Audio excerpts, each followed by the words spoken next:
Un petit Saturne, un petit Jupiter, une petite lune. Non, je peux pas faire mieux.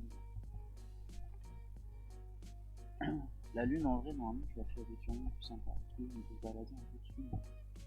Là il faudrait que je dessine un peu le télescope.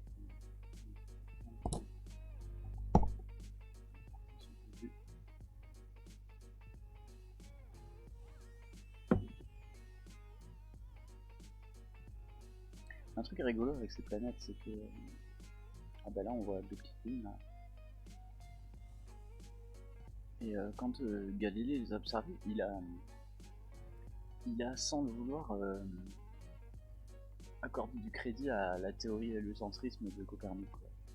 C'est-à-dire Copernic, c'est un mec il est arrivé, il a dit mais non mais c'est pas genre tout qui tourne autour de nous quoi. Nous on tourne autour du soleil quoi. L'héliocentrisme, hélios en grec je crois c'est le soleil. Et quand il propose l'héliocentrisme évidemment il y a personne qui va dans son sens, et tout le monde est là. Le mec c'était un hérétique quoi.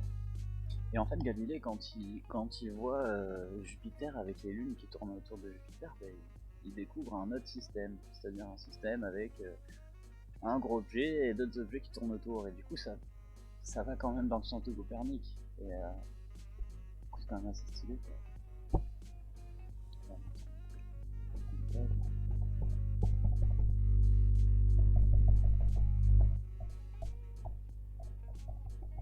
Ah, on voit plus rien, c'est tout, c'est tout lumineux. On voit un peu les bandes. Ah, c'est sur celle-là là. Et comme je vous dis, je pourrais zoomer encore, mais il faudrait que je monte la lentille de Barlow. C'est pas que j'ai la flemme, mais c'est un montant un peu chiant. Bon, j'ai un plus petit télescope quoi. Je fais le taf, hein. C'est très agréable je me suis maté la comète, je me suis régalé quoi. Je me suis régalé, mais après, même si vous n'avez pas forcément de budget à mettre là-dedans, prenez une petite paire de jumelles, ça le fait aussi. On peut voir des choses très sympas. Un petit conseil là pour mater les deux filantes. Déjà, évidemment, ne pas avoir d'éclairage public comme moi. Là, j'ai envie de le déglinguer, en plus, il suffirait d'un caillou. Bam. Mais bon. Et pour mater les oreilles filantes, ce que je vous conseille, c'est un bon transat. Vous vous allongez dans un transat et vous regardez le ciel. Parce qu'en fait, vous allez regarder dans un endroit et puis ça va partir des... Il vaut mieux avoir une vision le plus périphérique possible. Donc, vous ouvrez une petite bière, voilà, vous roulez un petit joint, et vous vous mettez dans le transat, tranquille.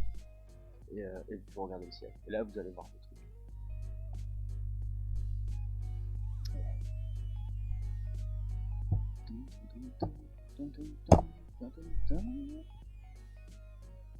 Taille réelle. Et le cadre, il va falloir que j'apprenne à m'en débarrasser, parce que c'est très très... On va faire la ligne ou pas? On y va.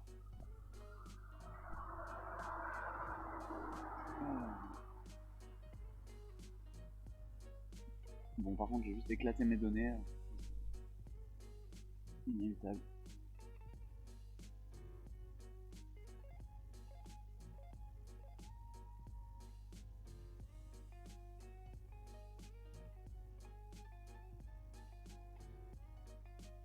Mais après, si vous passez, laissez un petit commentaire quand même.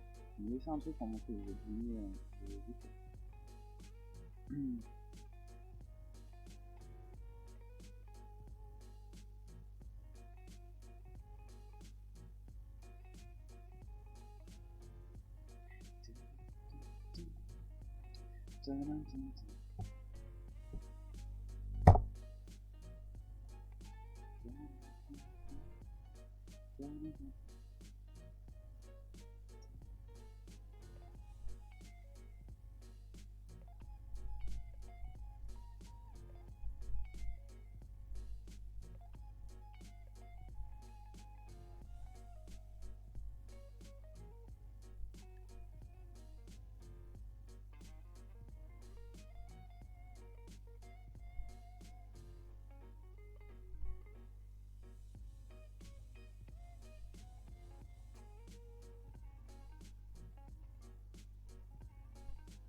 Oh yeah.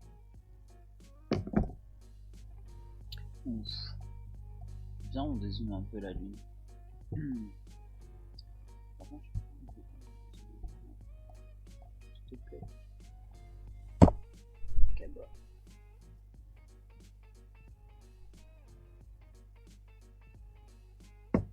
Allez, c'est vrai que c'est super cool. Là, elle va se barrer. Là, genre dans un quart d'heure. C'est fini, quoi. Les chauves-souris aussi. Tout c'est mythique. Trop bien. Trop bien la vie. Bon, on zoome ou pas? Zooming. Le zooming est en place. Qu'est-ce qu'on pourrait zoomer sur la lune du coup? De cool sa race. On va voir. Le Stellarium, tu dégages de là. Ah ouais. Petite balade sur la lune. Je sais pas si je pourrais pas ajuster mon zoom un petit peu là. Parce que bon, ouais, finalement c'est pas si mal.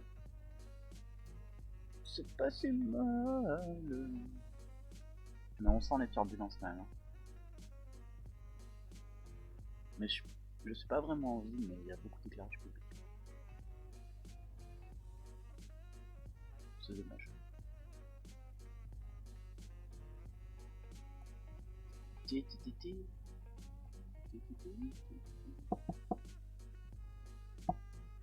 Après, pour ceux qui ont du matériel dans des clubs astro, je sais pas si vous savez, mais vous pouvez demander à votre commune des termes d'éclairage public.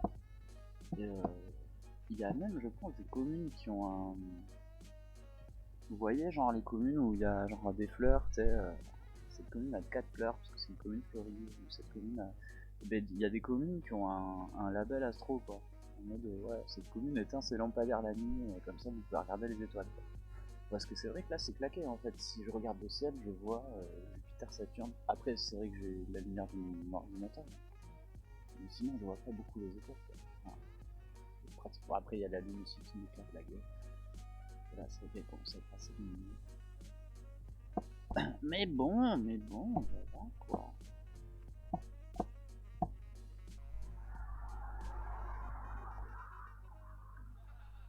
Là, on sent bien les turbulences, quoi. C'est timide. Ce soir, on a deux lignes juste là. Je recommence mon histoire de tout à l'heure parce que je la trouve incroyable. C'est Mathis qui me raconte. Et c'est une vraie histoire, par contre. Du coup, toutes les planètes du système solaire, elles sont nommées par rapport à des dieux et des déesses romaines. Et du coup, Jupiter, c'est Zeus en fait. Et Zeus, faut savoir que c'est un mec qui, grosso modo, il aimait bien pécho tout ce qui bouffe, quoi. Et donc, du coup, les 4 lunes galiléennes, c'est-à-dire les 4 lunes qu'on peut voir, alors là, on les voit pas, mais les 4 lunes qui ont été visibles par Galilée, à savoir Callisto, Ganymède, Europe et Io, étaient des maîtresses et des amants de Zeus. Et la sonde qui a été envoyée par la NASA pour aller explorer Jupiter, pour aller survoler Jupiter, qui a après survolé Saturne et tout, cette sonde-là, elle s'appelait Juno, et c'était le nom de la femme de Zeus. Qui allait faire le ménage un peu, qui allait dire c'est quoi ce bordel, Zeus, calme-toi. Et une histoire qui est cool à raconter aux enfants, à raconter aux enfants. Si moi je trouve qu'elle est cool à raconter aux enfants, j'ai travaillé avec un conteur, j'ai eu un conteur qui est venu un jour et qui racontait des histoires aux enfants et ça marchait vraiment du feu de Dieu. Il raconte une histoire par rapport à la grande ours et au petit ours, et qui est très cool, et donc c'est la vraie, c'est l'histoire mythologique que tout le monde connaît, quoi, mais lui il raconte un peu à sa sauce, donc ça ajoute un peu de cachet au truc, quoi. Et grosso modo l'idée c'est que donc il y avait une belle princesse qui s'appelait Callisto et qui était la maîtresse de Zeus, et Zeus il allait la voir tous les soirs, donc du coup il se transformait en, je veux pas dire de bêtises, mais je pense en aigle ou en corbeau, enfin il allait la voir, et puis il lui picorait ses graines, etc. Blabla. il faisait pas ce genre de métaphore pourrie, mais enfin, il leur faisait comprendre qu'il allait passer la nuit avec elle, et puis il se barrait le lendemain. Puis la femme de Zeus, au bout d'un moment, elle a compris, et elle s'est mise à le suivre, et puis elle a suivi, elle est arrivée jusqu'à la chambre de Callisto un matin, elle a vu son mari partir de la chambre de Callisto, et puis elle y était allée. Je crois qu'elle était sous forme de corbeau, donc lui devait être sous forme d'aigle. Ah non, de cygne. Non, c'était un cygne. Zeus, c'était un cygne. Et du coup, elle est arrivée et elle a jeté une forme de malédiction à Callisto, elle lui a craché dessus. Et elle l'a transformé en ours. Et Callisto, quand elle s'est réveillée le lendemain matin, elle était transformée en ours en fait. Mais elle s'est pas vraiment rendu compte tout de suite, mais bon, elle s'est réveillée, elle a fait. Elle avait du poil sur les mains, et elle a fait qu'est-ce que c'est ce bordel? Et il y a tous les gens du royaume, ils sont arrivés quand évidemment ils ont voulu aller réveiller la princesse, ben à la place de la princesse ils ont eu un ours. Donc ils ont sonné l'alarme et ils sont tous mis à la chasser. Donc, elle a eu super peur, elle s'est barrée du palais quoi. Elle allait se cacher et puis finalement c'est son frère qui est venu lui mettre la flèche létale quoi, qui est venu la déglinguer quoi. Et non, son frère qui est battu, son fils. C'est le fils de Callisto qui est venu mettre la flèche létale et qui est venu la tuer en fait. Et donc gros carnage hein, quand même. Gros carnage, on a tué la princesse qui était transformée en ours. Évidemment, une fois qu'on l'a tuée, bah, elle est revenue la princesse et tout le monde s'est rendu compte qu'on avait tué la princesse. Mon dieu. Et Zeus qui, lui, bah, il arrive quand même sur les lieux du drame et il voit cette princesse dont il était fou amoureux hein, parce qu'elle était magnifique. Il était dégoûté, donc il la met dans le ciel. C'est un de ses réflexes tout le temps. Chaque fois qu'il y a quelqu'un qui meurt, Zeus il a une petite tendance à balancer les gens dans le ciel. Donc il la balance dans le ciel sous la forme de la constellation de la Grande Ourse. La constellation de la Grande Ourse qui se résume pas à la casserole que vous voyez. C'est beaucoup plus grand, il y a beaucoup plus d'étoiles. La constellation de la Grande Ourse en fait elle est immense et puis après ce que nous on interprète comme la constellation de la Grande Ourse c'est juste un petit astérisme en fait, c'est une petite partie de ce truc-là, ce qu'on appelle la casserole, qui permet justement de vous repérer pour choper Polaris. Ouais. Et donc du coup il la balance dans le ciel. Et puis évidemment le fils qui meurt un peu plus tard à la guerre, Zeus le balance aussi dans le ciel, mais il le met tête bêche avec la Grande Ourse pour qu'ils puissent avoir la tête en face l'un de l'autre et qu'ils puissent rattraper dans le ciel tout le temps qu'ils n'ont pas eu sur terre. Voilà, c'est une petite histoire que moi j'ai trouvé trop belle, qu'il a raconté aux enfants, qui était vraiment super bien amené et tout. Il avait demandé aux enfants de faire le cri de l'ours et tout, c'était vraiment stylé quoi. Et puis évidemment il avait réussi à se débarrasser de toutes les connotations sexuelles et dégueulasses et pourries qu'il pourrait y avoir dans le truc, qui ont quand même une utilité, hein, parce que je pense que les légendes comme ça, elles ont toujours une utilité un peu éducative et péda, tu vois. Et du coup, voilà, il s'était débarrassé un peu de tout ça, et tout ce qui l'intéressait c'était de raconter une histoire rigolote aux enfants, puis en même temps leur permettre d'apprendre que voilà, la Grande Ourse, la petite ours. Donc si vous prenez la Grande Ourse, l'astérisme, la casserole, là, le chariot, et vous prenez, alors, je sais pas comment l'expliquer, au pire on peut aller sur Stellarium, on va regarder sur Stellarium, on va se le faire sur Stellarium, mais ça... Ok, donc du coup, là je suis sur Stellarium, donc je vais aller au nord, hein, je vais aller chercher la casserole mon frère. Wow, quel bazar. Si on se remettait le sol là, non, c'est une bonne idée, non? On va se débarrasser de l'atmosphère. Ok, la Polaris elle est là. Donc du coup, ah ouais, je sais. Ce qui manque, c'est ça. Ouais, même, ça aide pas trop. Ouais, comme ça. Bon là, vous avez la Grande Ourse. Vous voyez le curseur en plus se déplacer. Et quand vous voyez la Grande Ourse, tout le monde connaît ça. Cette partie là. Ça c'est le chariot. Là. Tout le monde connaît ça. Vous allez prendre la Grande Ourse. Évidemment, dans la nuit, ça va tourner, hein. Ça va bouger. Et mais ça va bouger dans ce sens-là, dans le sens des aiguilles d'une montre, comme ça. Okay. Et du coup, vous prenez cette partie-là. Donc, je suis en train de faire le tracé. C'est-à-dire le bout de la casserole. Là. Et vous le reportez 5 fois. Et au bout d'un moment, vous allez tomber sur une étoile. Cette étoile-là qui est l'étoile polaire. Et qui indique, grosso modo, l'axe de rotation de la planète. Cette étoile, dans la nuit, ne bougera pas. Cette étoile restera toujours à la même place dans le ciel. Le reste va tourner, hein. Ça va tourner. Mais celle-là, elle bougera pas, parce qu'elle va vous indiquer le sens de rotation de la planète. Et du coup, c'est très pratique quand on est un marin ou quand on est perdu en forêt. Et depuis la nuit des temps, on connaît ce truc-là. Et voilà. Donc ils ont fait, on revient sur Jupiter. Jupiter. Attends, là, elle a pas bougé. Bon, c'est vrai qu'on voit pas trop la lune. Ouais, tout ça manque de luminosité. Je vous dis, ce putain de lampadaire. Si vous avez un bon lance-pierre à me proposer, pack. Oh yeah. C'est cool. Ouais, dernier tour avec la lune et puis je déco. Puis je déco. Je pense que je vais me remettre à faire ce genre de truc un peu plus souvent. Et même si personne ne regarde, je m'en fous parce que ça m'entraîne. Là, on a su Jupiter. Ça c'est quand même pas.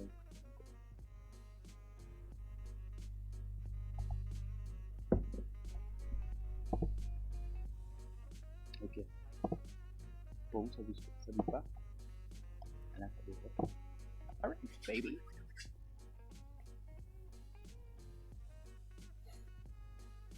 Ouais.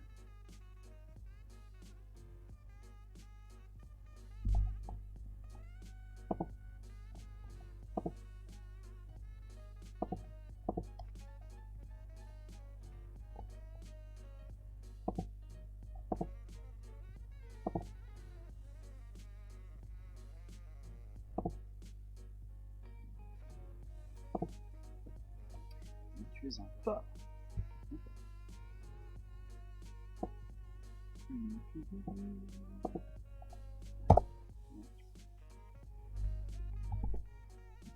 The moon.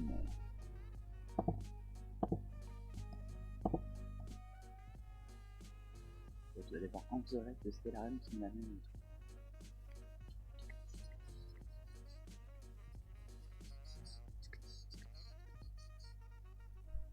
Allez, tu peux le faire. Tu peux le faire.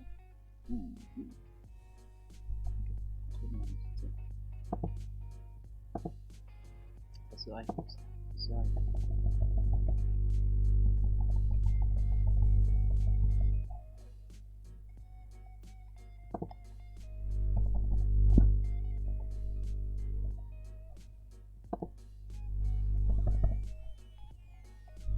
Trop bas. On se fait.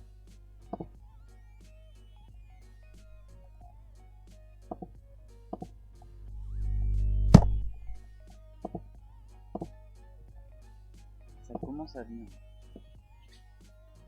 Effectivement, c'est pas parfait. Voilà. J'apprends ce qu'il faut.